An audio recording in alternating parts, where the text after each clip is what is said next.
j'avais enfant, c'est de détecter rapidement les dissonances chez les personnes. C'est-à-dire d'avoir ce lien entre le langage de la parole et le langage non verbal, et de pouvoir détecter si l'authenticité, la vérité de ce qui sort de la bouche de la personne. Et souvent, j'écoute très peu ce que la parole dit, mais j'écoute plutôt ce que la parole ne dit pas et ce qu'il y a derrière.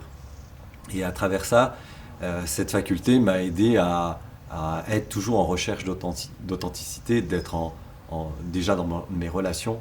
Donc les personnes qui viennent à ma rencontre et qui viennent chercher un soin, une séance, une aide quelconque, qui cherchent à trouver du sens sur leur prochain pas, c'est souvent des personnes pour lesquelles il y a ce qu'on appelle une dissonance cognitive, c'est-à-dire que le cœur dit quelque chose et la tête dit autre chose.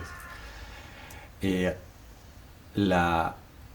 souvent la personne ne sait pas, c'est pour ça qu'elle vient, c'est aussi pour mettre de la clarté là-dessus. Et le fait d'apporter justement une réponse et de dire, tu vois, ton cœur te porte vers ce chemin, vers cette direction. Et la bienséance et l'éducation et l'environnement te poussent à prendre un autre chemin. Mais ton vrai chemin, c'est celui de ton cœur.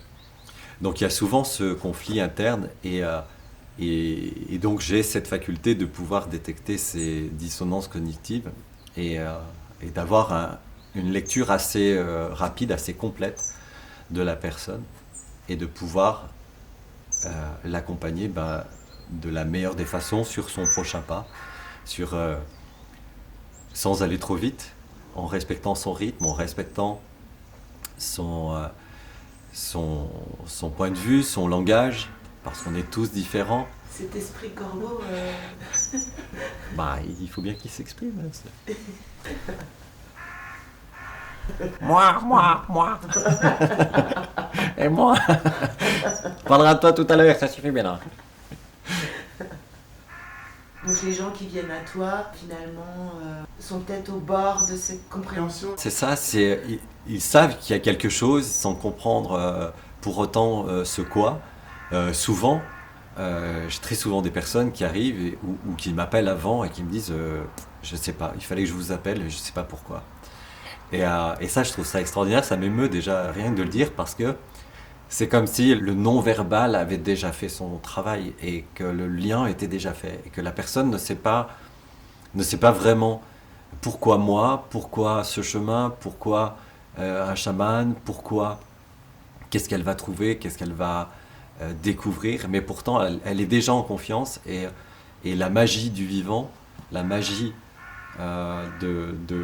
quand on s'écoute un tant soit peu, quand on écoute un petit peu son cœur, on peut trouver finalement le chemin, le vrai chemin de sa réalisation.